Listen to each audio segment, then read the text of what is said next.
ஆனா நான் இப்போது வீட்டுக்கு வர முடியாதுமா. ஏன்னா நான் ஒரு ராணுவ வீரன். என் கடமை என்ன தெரியுமா? என் நாட்டை காப்பாற்றுறது.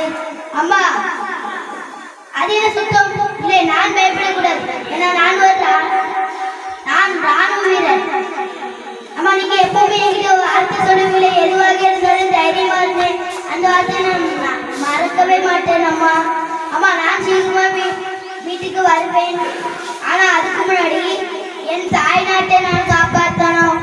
என் அம்மா மட்டும் இல்ல, இந்தியா இருக்கிற ஒவ்வொரு அம்மாவும் பாதுகாப்பா இருக்கணும்.